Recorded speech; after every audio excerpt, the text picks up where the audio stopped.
Olá, meus amigos, estamos aqui com mais uma videoaula de Ciências da Natureza da turma do EJE. Professor Neto, estamos aqui para dar continuidade aos nossos estudos, né? Dentro da área de Ciências da Natureza, certo? Hoje a gente vai rever dois assuntos que a gente viu no nono período, tá certo? E espero que vocês gostem, né, dessa nossa aula e estejam gostando dessa nossa metodologia, né, de ensino remoto, certo? Que está tendo, né, aí para todo mundo, mas esperamos que daqui a pouco tempo estaremos juntos, né, presencialmente, tá certo?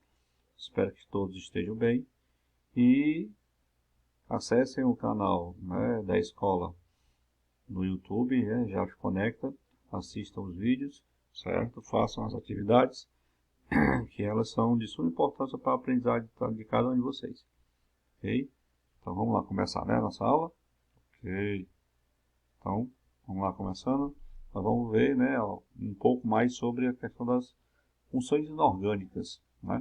Funções inorgânicas são grupos de compostos inorgânicos que apresentam características semelhantes, certo? Existem as orgânicas e as inorgânicas. Uma classificação fundamental em relação aos compostos químicos é: os compostos orgânicos são aqueles que contêm átomos de carbono, enquanto os compostos inorgânicos que a gente vai trabalhar são formados pelos demais elementos químicos, certo? Mas sempre, cada regra existe as exceções, né? Aí, como é que eu falo aqui, ó, há exceções como, por exemplo, o CO, o CO2, certo? Então, esses compostos aqui, eles têm a presença do carbono, certo? Mas, certo, ó, são substâncias inorgânicas, ok? As quatro principais funções inorgânicas são: aí nós temos ácidos, bases, sais e óxidos, certo? Então nós temos as quatro funções inorgânicas: os ácidos, as bases, os sais e os óxidos, certo? Vamos ver cada um agora com calma. Ácidos são os compostos covalentes, ou seja, que compartilham elétrons nas suas ligações. Eles têm a capacidade de ionizar em água e formar cargas, liberando o cátion H+, tá certo? Sabe o que é cátion? Porque tem aquele sinalzinho de mais, né? Ok. E as características dos ácidos, professor? Aí como é que eu vou identificar? Aí as principais características dos ácidos são: tem sabor azedo, conduz corrente elétrica, pois são soluções eletrólicas, formam um gás hidrogênio quando reage com metais, com magnésio e zinco, formam gás carbônico ao reagir com carbonato de cálcio e alteram para uma cor específica com indicadores ácido-base. Papel tonazol, certo? O azul fica vermelho, certo? E são os ácidos. Vamos ver as bases. Né? As bases são compostos iônicos, certo?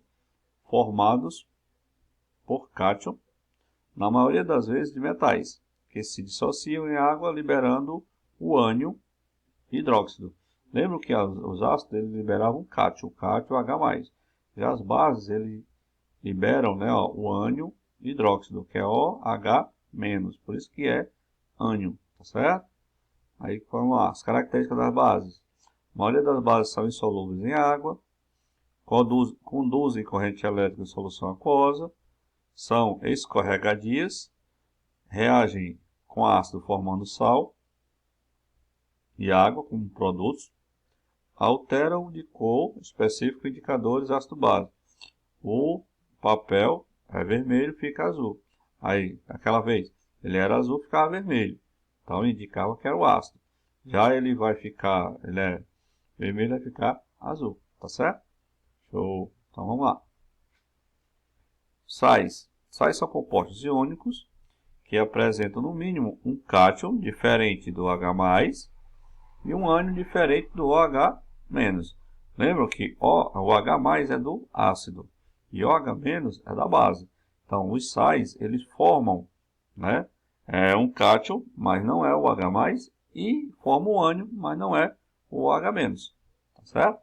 Porque o OH+ é do ácido e o OH- da base. Um sal pode ser obtido de uma reação de neutralização, que é a reação entre um ácido e uma base. Você pode pegar um ácido e reagir com uma base e vai formar um sal. Até aqui um exemplo aqui básico, né? A reação do ácido clorídrico com o hidróxido de sódio produz o cloreto de sódio e água. Tá certo? O sal formado é composto pelo ânion Cl- e pelo cátion da base Na+, que é justamente o cátion diferente do H+. E esse ânion aqui, ó, Cl- é diferente do H-, tá certo? Vamos lá. E as características dos sais? São compostos iônicos, são sólidos e cristalinos, sofrem ebulição em alta temperatura, conduzem corrente elétrica em soluções e têm sabor, evidente, salgado, né? Os óxidos são compostos binários. Binário por quê? Porque são formados por apenas dois, né, elementos aqui, iônicos e moleculares. Tem dois elementos aqui, por isso que eles são chamados de binários. Possuem oxigênio na sua composição, sendo ele o seu elemento mais eletronegativo. Então, ó, são formados por dois elementos, mas se você observar, o oxigênio é um desses elementos, tá certo? As características dos óxidos são substâncias binárias, como já foi falado aqui, são formadas de ligações pela ligação do oxigênio com outros elementos, mas não pode ser o flúor. Óxidos metálicos, ao reagir com ácido, formam sal e água. Óxido não metálico, ao reagir com base, formam sal e água. Então, a gente tem que ver todos esses detalhezinhos aqui que a gente deve observar na caracterização dos óxidos. Ok? Beleza, então deu para entender aí a questão das quatro funções inorgânicas, né? Os ácidos, a base, os sais e os óxidos. Aí a gente vai ver também, ou seja, continuar, né, o nosso estudo sobre a fisiologia humana, né? A gente vai pegar agora um pouquinho, né, sobre a questão da níveis de organização. Até a gente já conversou mais algumas vezes sobre isso, mas vamos aqui reforçar, né, os nossos estudos. Para organizar o entendimento de uma estrutura tão complexa quanto o organismo humano, ele foi dividido em diferentes níveis de organização. Esses níveis, quando em conjunto, garantem o ideal funcionamento do corpo humano. O organismo humano é constituído de diversas partes, que em conjunto garantem o seu funcionamento adequado. Os níveis de organização do corpo humano se dá da seguinte sequência: moléculas, células, tecidos, órgãos, sistema e o organismo como um todo.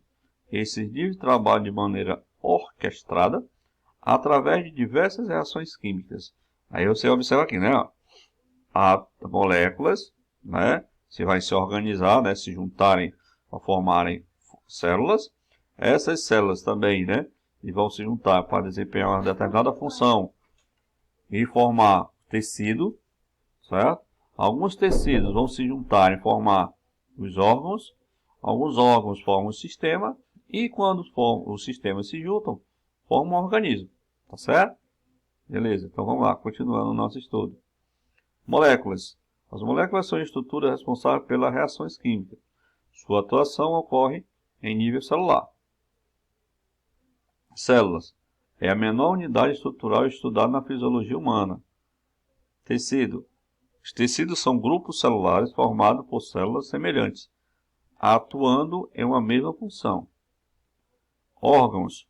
Os órgãos são a união de diversos tipos diferentes de tecidos que juntos atuam em uma função específica. Sistemas. É um grupo de órgãos desempenhando uma função em comum, denominado sistema. Por exemplo, sistema digestório. E o organismo é a junção de todos os sistemas do corpo humano, sendo, portanto, a maior estrutura dentre eles. Aí você vê, ó, né, moléculas atuam formando células, as células atuam formando tecidos, os tecidos formam órgãos, os órgãos formam sistemas, e os sistemas, né, juntos formam o organismo. Certo? Tem até um esquema aqui para a gente observar bem direitinho. Né? Além da molécula, eu coloquei aqui os átomos, né? Que as moléculas são formadas por átomos. Então, tem aqui os átomos, né? Que se juntam, formam as moléculas, né, atuam nas células, as células atuam formando os tecidos atuam formando os órgãos, e os órgãos formando o sistema, né, e o sistema formam o organismo, certo? Então, vamos lá. Vamos ver aqui alguns sistemas. Sistema circulatório. Sistema circulatório, ou cardiovascular, tem como componente o coração, o vaso sanguíneo e o sangue. É através dele que o transporte e em uma correta distribuição corporal de oxigênio, nutriente e hormônios ocorre. Além disso, o sangue também é responsável pelo transporte de excreções, ou seja, resíduos metabólicos que, juntos com o sistema excretor, serão eliminados do corpo humano. Vamos para outro sistema que vem aqui, né? Questão do coração, que é a bomba, né? Vamos dizer assim, que impulsiona a questão do sangue no nosso corpo. Tá certo? A excreção.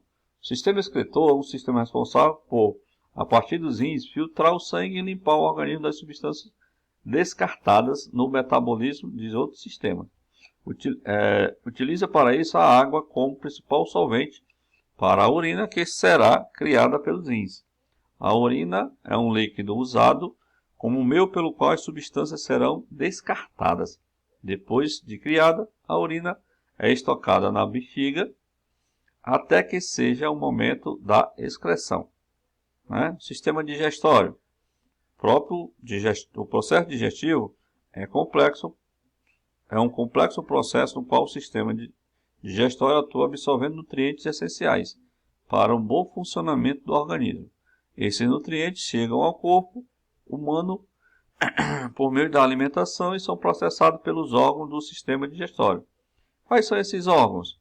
A boca, estômago, intestino grosso, intestino delgado e o pâncreas. Ok? Sistema nervoso. O sistema nervoso é um sistema comandado pelo cérebro e tem como função comandar todos os outros sistemas do organismo humano por meio de impulsos nervosos. O meio de dispersão ou dissipação desses impulsos é a coluna vertebral e a espinha dorsal, por onde os impulsos chegam às devidas regiões do corpo humano. A gente vê aqui, né, uma gravura mostrando aqui a questão do cérebro, né, e os vasos, né, meios aqui de impulso da questão, né, dos impulsos, né, nervosos, como também na questão do sangue, né, para determinar a questão do sistema que a gente observou, tá certo? Então, pessoal, certo? Eu espero que vocês tenham gostado da aula, né? Assistam os vídeos no JAF Conecta, certo? Façam as atividades, que estamos aqui para ajudar todos vocês. Agora, é necessário que vocês também façam a sua parte. Show? Valeu, obrigado pela atenção e até a próxima.